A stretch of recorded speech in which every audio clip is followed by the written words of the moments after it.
Olá pessoal, eu sou o professor Diel Paiva e hoje vamos falar sobre um momento marcante da história do Brasil, o processo de independência. Antes de chegarmos ao ato do 7 de setembro, precisamos entender o contexto histórico daquele período. Na sociedade colonial existiam três grupos marcantes, que eram os colonizadores, os colonizados e os colonos. Os colonizadores eram o grupo que representava diretamente os interesses do governo português. Eram eles os governadores das capitanias, os militares, os membros da Igreja Católica, dentre outros. Já os colonizados constituíam 80% da população colonial. Eram os mais oprimidos socialmente. Eram eles os escravos, os indígenas e os brancos que eram livres e pobres. Já os colonos eram o grupo dominante da colônia, só que menos vinculado aos interesses da corte. Eram os senhores de engenhos, fazendeiros, mineradores. No final do século XVIII e início do século XIX, aconteceram revoltas marcantes para a nossa história. Vamos ver cada uma delas. Começamos pela Conjuração Mineira de 1789, uma revolta de mineradores contra a cobrança abusiva de impostos sobre o ouro.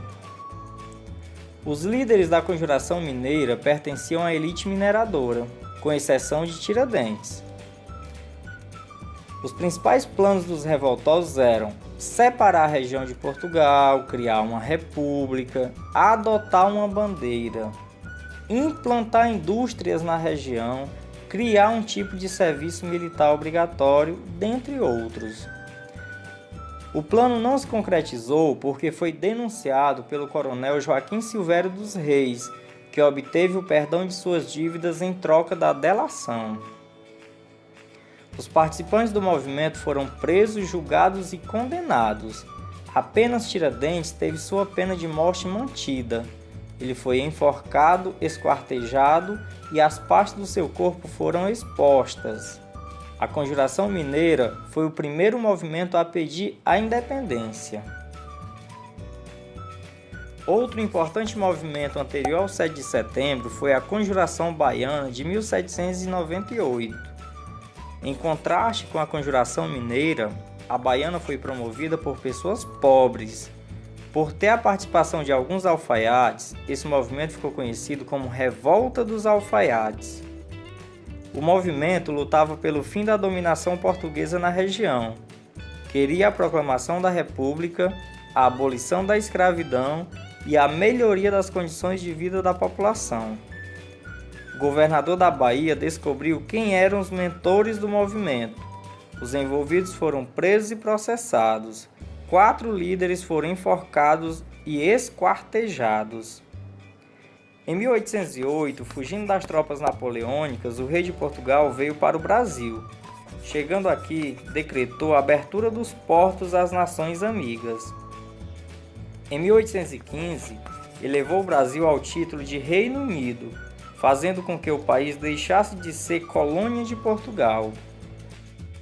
Em 1817, ocorreu uma revolta em Pernambuco, que foi marcante na luta contra o aumento dos impostos. Os revoltosos tomaram o poder da capitania, comandando-a por 75 dias.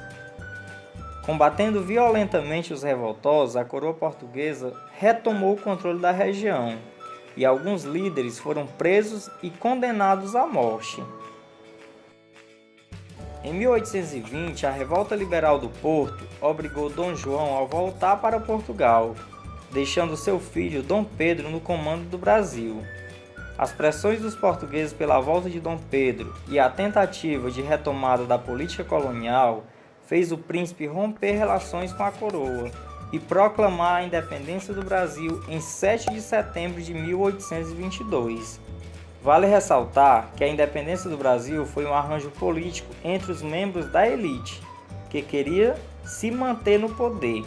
Praticamente nada mudou na vida da população. Então é isso, galera. Se você gostou do vídeo, deixa seu like, se inscreve no canal, compartilha com os amigos e até a próxima.